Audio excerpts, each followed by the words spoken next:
कर्ण पिशाचिनी वास्तविक भयावह कथा। अध्याय 1। गांव का अंधेरा। भारत के पूर्वी हिस्से में घने जंगलों और दलदलों से घिरा एक छोटा सा गांव बसा हुआ था, कन्हाईपुर। यह गांव बाहर से देखने में साधारण लगता था, लेकिन यहाँ की गलियां, पुराने खंडहर और तालाब के किनारे पनपते अंधविश्वास इसे बाकी जगहों से अलग बना देते थे। लोग दिन में खेती बाड़ी करते, लेकिन सूरज ढलते ही दरवाजे बंद कर लेते, क्योंकि इस गांव में एक नाम था, कर्ण पिशाचिनी। गांव के बूढ़े बुजुर्ग कहते थे कि रात के सन्नाटे में अगर कोई अकेला जंगल की तरफ जाए तो उसे किसी औरत की फुसफुसाती आवाज सुनाई देती है। वो आवाज सीधी कान के पास जाकर बोलती थी, जैसे कोई परछाई आपके बेहद करीब खड़ी हो। कई बार तो लोग उस आवाज का पीछा करते करते तालाब के किनारे पहुंच जाते और फिर कभी लौटकर नहीं आते। लोग मानते थे कि यह कर्ण पिशाचिनी है, एक ऐसी आत्मा जो लालच और जिज्ञासा रखने वाले इंसान को अपना शिकार बना लेती है। गांव का डर और गोपाल का लालच। गांव में ही रहता था गोपाल, 30-32 साल का एक आदमी जो मेहनत से ज्यादा किस्मत पर विश्वास करता था। उसकी हालत ठीक नहीं थी, खेत छोटा था, ऊपर से कर्ज भी बढ़ता जा रहा था। गांव वाले मेहनत करके जी रहे थे, लेकिन गोपाल हमेशा जल्दी अमीर बनने के सपने देखता। एक रात गांव के चौराहे पर बैठे बैठे उसने बुजुर्गों को सुना। एक बुजुर्ग धीमी आवाज में बोला, कर्ण पिशाचिनी कोई साधारण आत्मा नहीं। जिसने भी उसकी साधना कर ली उसे अपार धन मिलता है, लेकिन उसकी कीमत भी उतनी ही भयानक होती है। यह सुनकर गोपाल के कान खड़े हो गए। उसने पहली बार गंभीरता से उस नाम पर ध्यान दिया, कर्ण पिशाचिनी। उसे लगा यही उसकी किस्मत बदलने का रास्ता हो सकता है। पहली रात फुसफुसाहट कुछ दिनों तक गोपाल ने मन ही मन तय किया कि वह इस रहस्य को खोजेगा। एक रात जब पूरा गांव सो चुका था तो वह चुपके से तालाब की तरफ निकल पड़ा। रात बहुत सन्नाटे भरी थी। दूर कहीं से लकड़बग्घों की हंसी सुनाई दे रही थी। हवा ठंडी थी, लेकिन उसके माथे पर पसीना था। जैसे ही वह तालाब के पास पहुंचा, अचानक उसने एक धीमी सी आवाज सुनी, गोपाल इधर आ। गोपाल ठिठक गया। उसके दिल की धड़कन तेज हो गई। आवाज बहुत पास से आई थी, जैसे कोई उसके ठीक कान में फुसफुसाया हो। वह पलटा, लेकिन वहां कोई नहीं था। फिर वही आवाज, तू अमीर होना चाहता है ना, मैं तुझे धन दूंगी। उसकी रूह कांप गई, लेकिन साथ ही उसका लालच भी बढ़ गया। गांव में अजीब घटनाएं। अगले कुछ दिनों तक गोपाल का मन बेचैन रहने लगा। दिन में वह काम करता, लेकिन रात को उसे वही आवाज सुनाई देती। कभी लगता कोई उसके पीछे खड़ा है, कभी लगता कोई उसकी खिड़की पर झांक रहा है। गांव वाले भी उसके बदलते बर्ताव को नोटिस करने लगे। एक बार उसकी पत्नी ने पूछा, तुम रात रात भर बाहर क्यों रहते हो, किससे बातें करते हो? गोपाल ने झुंझलाकर कहा, तुम्हें क्या पता, मैं अपनी किस्मत बदलने वाला हूं। बहुत जल्द हमारे पास इतना पैसा होगा कि कोई हमें गरीब नहीं कहेगा। पत्नी डर गई। उसने समझाया, यह लालच मत करो, यह गांव बर्बाद हो जाएगा। लेकिन गोपाल पर अब कर्ण पिशाचिनी का असर शुरू हो चुका था। साधना का पहला संकेत। एक रात फिर गोपाल तालाब गया। इस बार उसे केवल आवाज ही नहीं, बल्कि तालाब के पानी पर किसी औरत की परछाई भी दिखी। लंबा काला बाल, चेहरा आधा छुपा हुआ और आंखें लाल जैसे जलते अंगारे। उसने धीमी आवाज में कहा, अगर धन चाहिए तो पहला बलिदान चाहिए। गोपाल कांप गया। उसने पूछा, किसका बलिदान? परछाई ने बस हल्की हंसी हंसी, जो मानो पूरे तालाब में गूंज गई। अभी छोटा बलिदान, किसी जानवर का। गोपाल ने बिना सोचे समझे अगले दिन अपनी एक बकरी की गर्दन काट दी और उसका खून तालाब में बहा दिया। और उसी रात उसके घर में अचानक कुछ अजीब हुआ। उसकी झोपड़ी के ठीक सामने सोने का एक सिक्का पड़ा मिला। वह समझ गया, ये तो सच है। लालच की जड़ें। अब गोपाल पागलों की तरह दिन गिनने लगा। हर बलिदान के बाद उसे कुछ न कुछ मिल रहा था, कभी सिक्के, कभी अनाज, कभी किसी गहने जैसा। लेकिन साथ ही उसके चेहरे पर अजीबपन बढ़ने लगा। आंखें लाल रहती, नींद गायब हो चुकी थी और उसकी हंसी में भी एक अजीब पागलपन आ गया था। गांव वाले अब उससे दूर रहने लगे। बच्चे तो उसे देखते ही रोने लगते। एक बार गांव का पुजारी उसके घर गया और बोला, गोपाल, तू जिस राह पर चल रहा है वह तुझे बर्बाद कर देगी। यह कर्ण पिशाचिनी आत्मा है जो तुझे खा जाएगी। लेकिन गोपाल हंस पड़ा, नहीं पंडित, यह मेरी देवी है। वह मुझे धन दे रही है, बहुत जल्द मैं इस गांव का सबसे अमीर आदमी बनूंगा। पुजारी ने सिर झुका लिया और कहा, तेरा अंत बहुत भयानक होगा। रात का आतंक गोपाल की जिंदगी अब पूरी तरह बदल चुकी थी। दिन में लोग उसे तिरछी नजर से देखते और रात को वह अकेला तालाब की ओर चला जाता। उसके पैरों की आहट सुनकर कुत्ते तक भौंकना बंद कर देते। तालाब के चारों ओर अंधेरा इतना गहरा था कि लगता मानो चांदनी भी वहां जाने से डरती हो। उस रात फिर वही आवाज आई, गोपाल, तू अच्छा कर रहा है, लेकिन अगर बड़ा धन चाहिए तो बड़ा बलिदान देना होगा। गोपाल कांपते हुए बोला, कौन सा बलिदान? तालाब से उठती परछाई धीरे धीरे और साफ होने लगी। अब उसका चेहरा दिख रहा था, आधा सुंदर स्त्री का, आधा सड़ चुका शव, आंखें जलती हुई, होंठ काले और दांत नुकीले। वह बोली, इंसान का खून, तभी खजाना मिलेगा। गोपाल की सांस रुक गई। उसका दिल जैसे सीने से बाहर निकलने वाला था। नहीं, ये मैं नहीं कर सकता।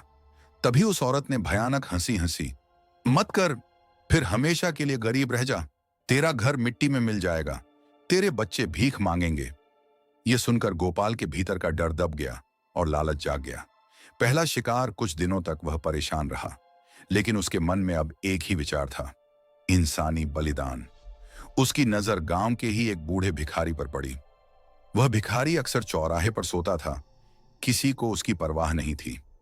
एक रात गोपाल ने तय कर लिया, वह भिखारी को बहाने से तालाब के पास ले गया। भिखारी ने पूछा, बेटा, इतनी रात को कहां ले जा रहा है? गोपाल ने कांपती आवाज में कहा, बस चलो बाबा, खाना दूंगा। जैसे ही दोनों तालाब पर पहुंचे, अचानक हवा तेज हो गई, पेड़ों की शाखाएं चरमराने लगी और फिर गोपाल ने वहीं सुना, अभी अभी। उसके हाथ में पहले से छुपा हुआ तेज चाकू था।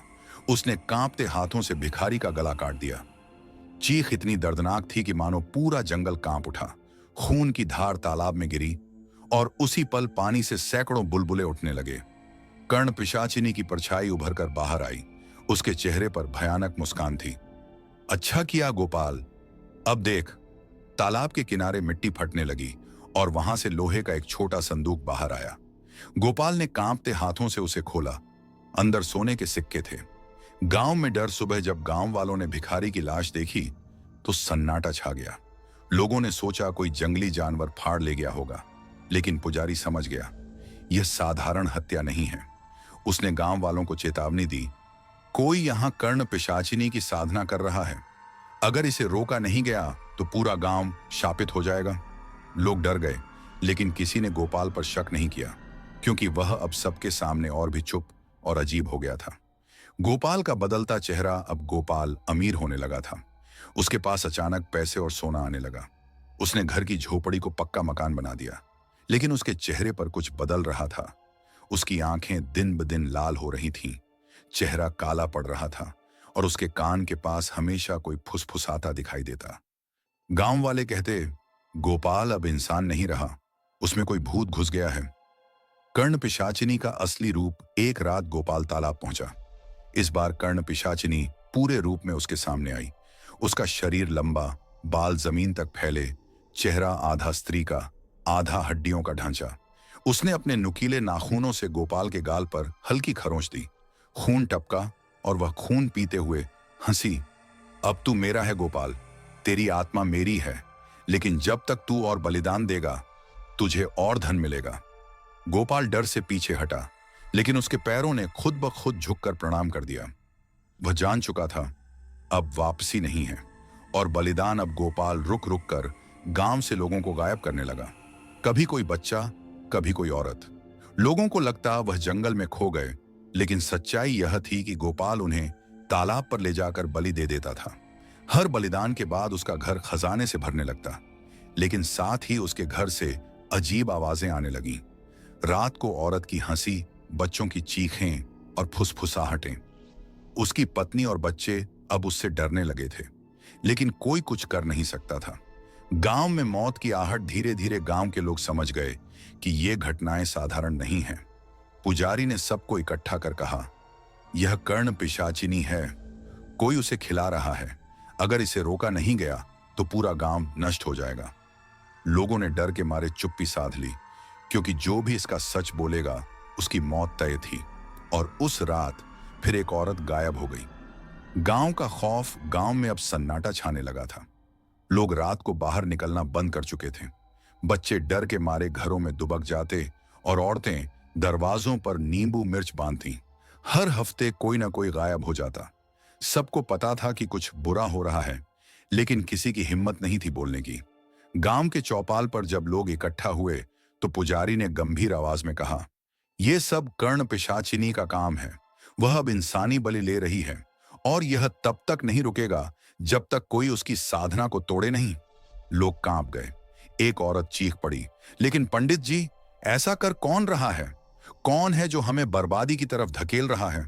पुजारी ने धीमी नजर से कहा, मैं नाम नहीं लूंगा, लेकिन जिसने अचानक से धन पाया है वही इस विनाश का कारण है।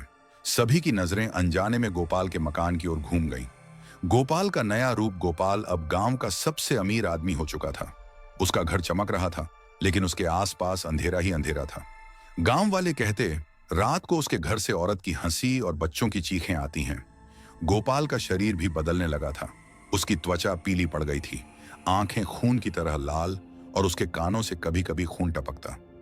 लेकिन सबसे डरावनी बात यह थी, वह अब लोगों से बातें करते समय उनके कान के पास झुककर फुसफुसाता। गांव वाले कहते, यह अब इंसान नहीं रहा, इस पर किसी प्रेत का साया है। पुजारी की योजना, पुजारी जानता था कि अगर इसे नहीं रोका गया तो पूरा गांव खत्म हो जाएगा। उसने गुप्त रूप से कुछ लोगों को इकट्ठा किया और कहा, कर्ण पिशाचिनी बहुत शक्तिशाली है, लेकिन उसकी एक कमजोरी है, उसे सूरज की रोशनी सहन नहीं। अगर हम उस आत्मा को भोर से पहले तालाब से बाहर बुला लें तो हम उसका वध कर सकते हैं। एक जवान बोला, लेकिन पंडित जी, ये काम बहुत खतरनाक है, वह हमें भी मार डालेगी।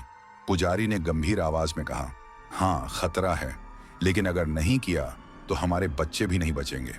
लोग धीरे धीरे सहमत हो गए। कर्ण पिशाचिनी का नृत्य उधर, गोपाल पूरी तरह उसके वश में था। एक रात जब चांद पूरा था तो कर्ण पिशाचिनी तालाब से बाहर निकली।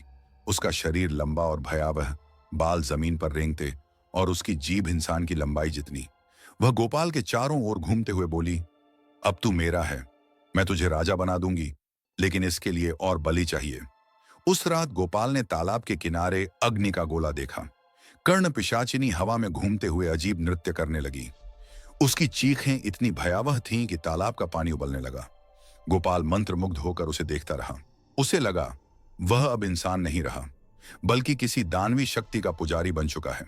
गांव का हमला अगले ही हफ्ते पुजारी और गांव वालों ने योजना बनाई।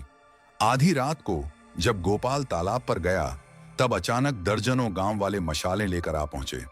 पुजारी ने ऊंची आवाज में मंत्र पढ़ना शुरू किया, एयूएम नमः शिवाय, एयूएम नमः शिवाय। गोपाल बुरी तरह चौंक गया। तुम लोग यहां क्या कर रहे हो? भाग जाओ, ये मेरी देवी है। लेकिन तभी तालाब से कर्ण पिशाचिनी निकली। उसकी आंखें खून की तरह लाल थीं और उसके हाथों में नुकीले पंजे।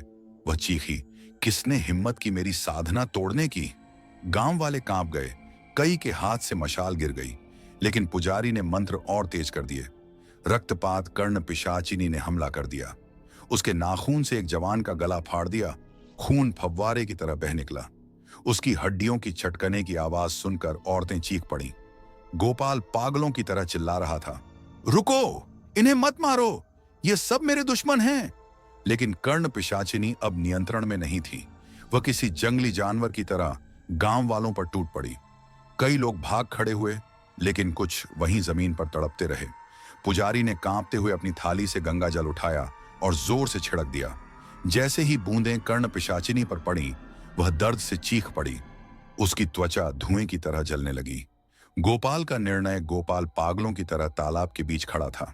उसके कान के पास कर्ण पिशाचिनी फुसफुसा रही थी, इन सबको मार दे, तभी तू अमर होगा। लेकिन गांव वालों की चीखें और खून देखकर उसके मन में अचानक डर जागा। उसे एहसास हुआ कि वह जिस रास्ते पर चला है वह सिर्फ विनाश है। उसने कांपती आवाज में कहा, नहीं, मैं और बलि नहीं दूंगा। तभी कर्ण पिशाचिनी ने गुर्राकर कहा, तो फिर तू भी मरेगा। उसने अपने पंजे उठाए और गोपाल की ओर झपटी। मौत का खेल तालाब के किनारे, माहौल खून और चीखों से भर चुका था। कहीं मशालें गिरकर बुझ रही थीं, कहीं खून से जमीन लाल हो चुकी थी। कर्ण पिशाचिनी पागलपन से चीख रही थी। उसकी आवाज इतनी भयानक थी कि लगता कान के पर्दे फट जाएं। गोपाल उसके सामने खड़ा कांप रहा था। उसके कान के पास फुसफुसाहट और तेज हो गई।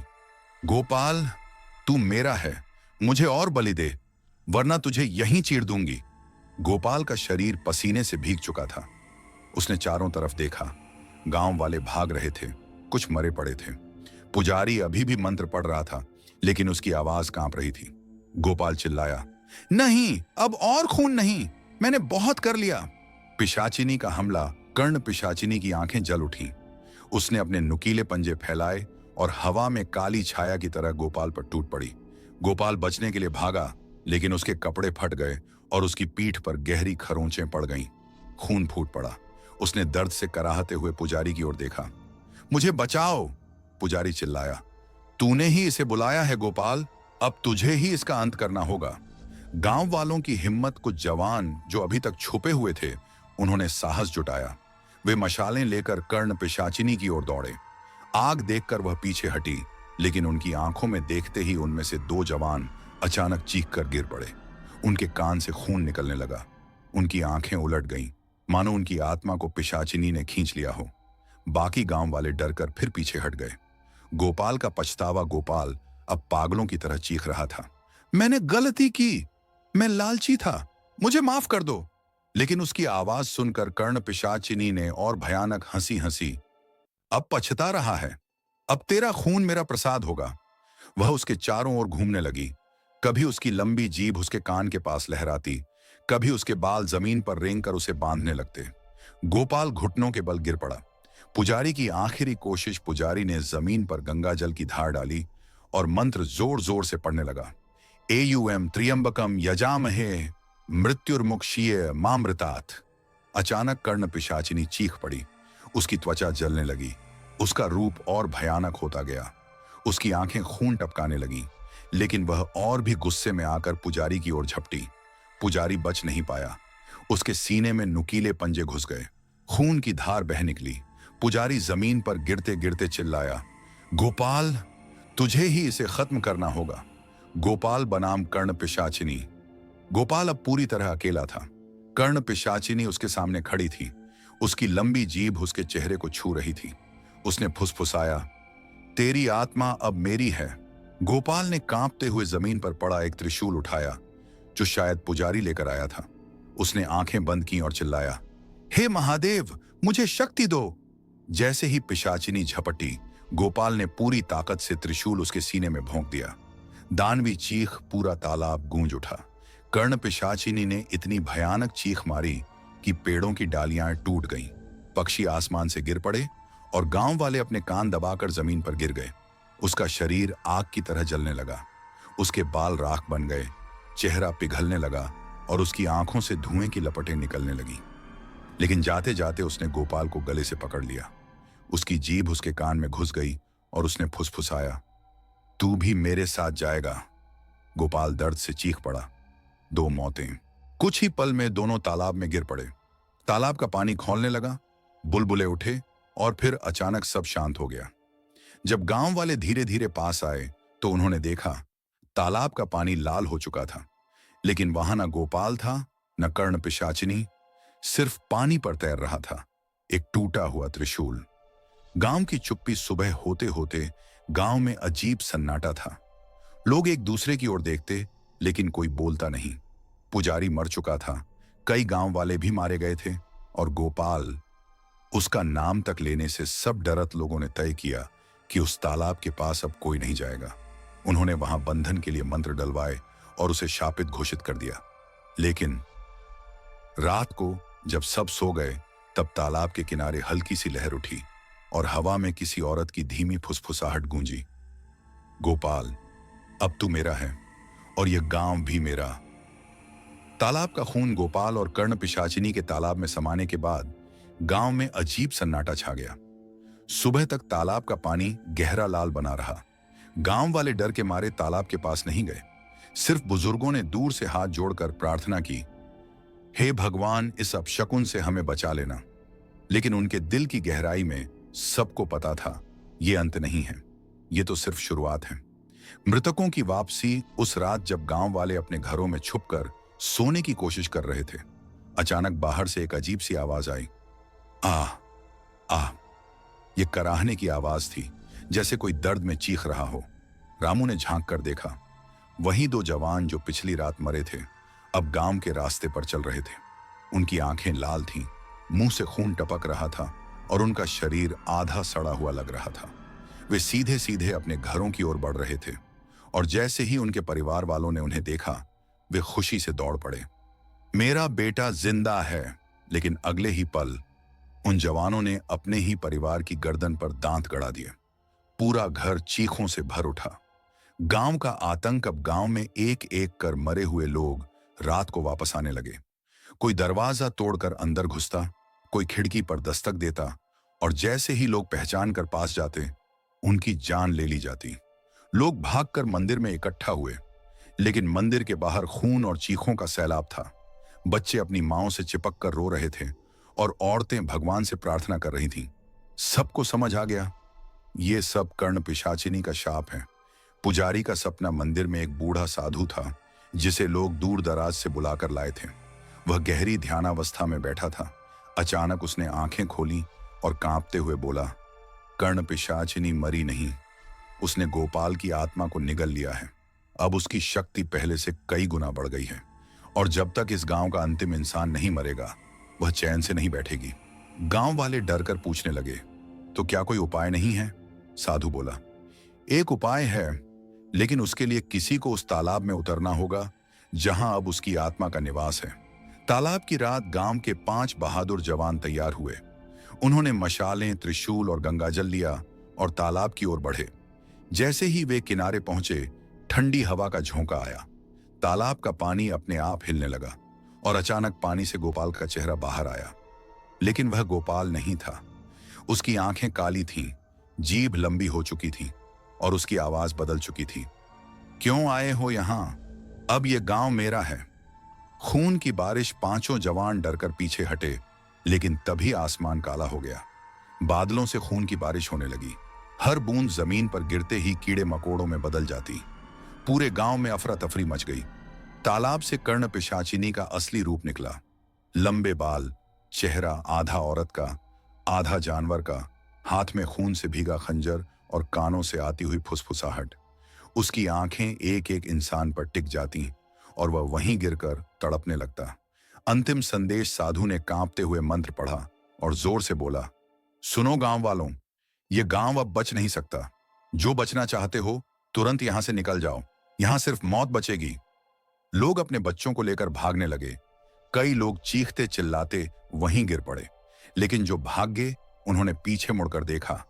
पूरा गांव आग और खून में डूब चुका था। कर्ण पिशाचिनी मंदिर के शिखर पर खड़ी हंस रही थी, लेकिन आज भी वह गांव धीरे धीरे वीरान हो गया। कोई वहां लौटकर नहीं आया। कहा जाता है उस जगह अब भी रात को किसी औरत की धीमी फुसफुसाहट सुनाई देती है, गोपाल गोपाल। और जो भी उस तालाब के पास जाता है वह कभी लौट कर नहीं आता। गांव का विनाश, गांव पर खून की बारिश और पिशाचिनी के हमले के बाद कुछ ही लोग बचे थे। जिन्होंने रात को भागने की कोशिश की, उनमें से कई रास्ते में मरे पाए गए। किसी का शरीर आधा खाया हुआ था, किसी की खोपड़ी फट चुकी थी। सुबह होते होते पूरा गांव वीरान लग रहा था। मकानों के दरवाजे टूटे हुए थे, चूल्हे बुझ चुके थे और चारों ओर बस सन्नाटा था। लेकिन इस सन्नाटे में भी कभी कभी बच्चों की चीख, औरतों की रोने की आवाज और कर्ण पिशाचिनी की फुसफुसाहट गूंजती थी। बचे हुए लोग, गांव के सिर्फ 5 लोग जिंदा थे। एक बूढ़ी औरत, एक अधेड़ किसान, 2 छोटे बच्चे और एक जवान लड़का जिसका नाम था विनोद। विनोद ही वह इंसान था जिसने उस रात सब कुछ अपनी आंखों से देखा। उसने ही बाद में यह पूरी कहानी दुनिया को सुनाई। शाप का असर इन 5 ने गांव छोड़ने की ठानी, लेकिन जैसे ही वे सीमा के बाहर पहुंचे, अचानक उनके कानों में वही आवाज गूंजी, कहां जा रहे हो? ये गांव छोड़कर कोई नहीं जा सकता। अचानक बूढ़ी औरत के कान से खून बहने लगा। उसने चीख मारी और वहीं गिरकर तड़पने लगी। कुछ ही पलों में उसका शरीर सड़कर राख हो गया। बाकी 4 लोग डरकर भागे। पीछा कर्ण पिशाचिनी का साया उनके पीछे पीछे चल रहा था। वे जहां रुकते, हवा भारी हो जाती, पेड़ अपने आप हिलने लगते और कानों में आवाज गूंजती, भागते क्यों हो? अब तो ये गांव तुम्हारे खून से ही बचेगा। रास्ते में किसान गिर पड़ा। वह कांपते हुए बोला, मैं नहीं भाग सकता, मुझे यहीं मरने दो। और अगले ही पल उसकी गर्दन अदृश्य पंजे से कट गई। उसका सिर लुढ़कते हुए बच्चों के पैरों के पास आ गिरा। दोनों बच्चे चीखते हुए विनोद से चिपक गए।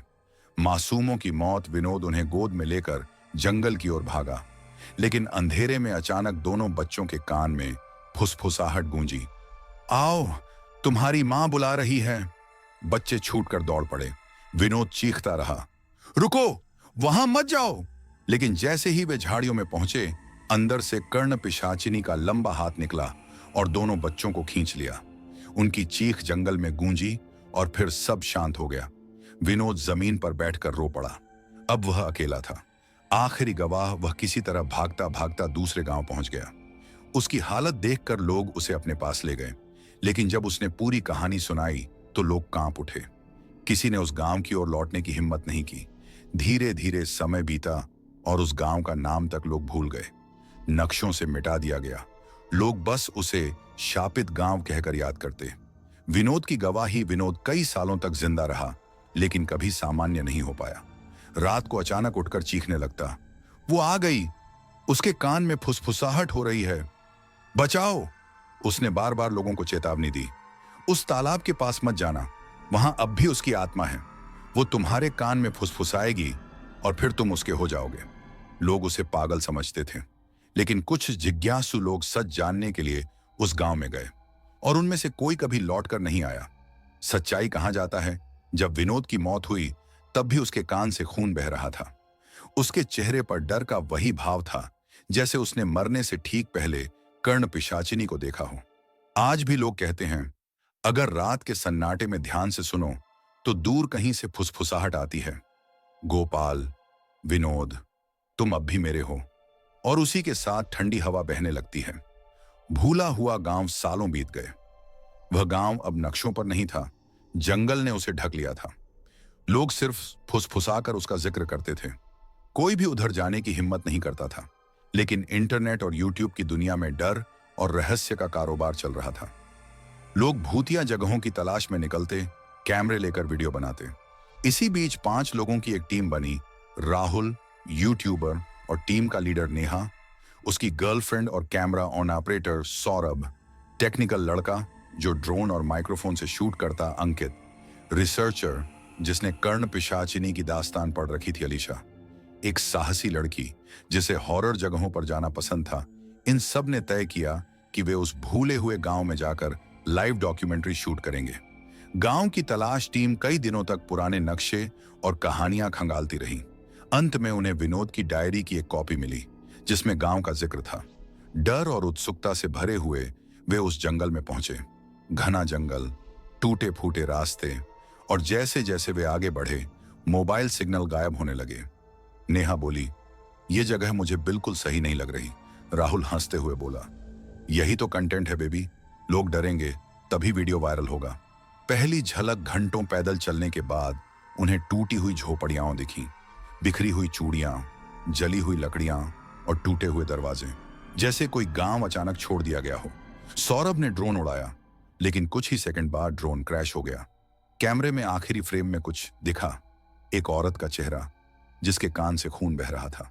अंकित का चेहरा पीला पड़ गया। उसने धीरे से कहा, यह वही जगह है, यही कर्ण पिशाचिनी का गांव है। रात का अंधेरा। टीम ने वहां कैंप लगाया, कैमरे ऑन किए, टॉर्च जलाई और शूटिंग शुरू की।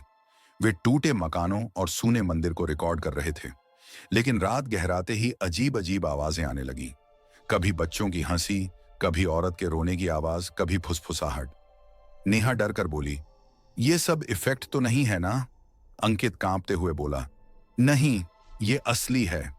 पहला शिकार। अचानक अलीशा चिल्लाई, किसी ने मेरे कान में कुछ कहा।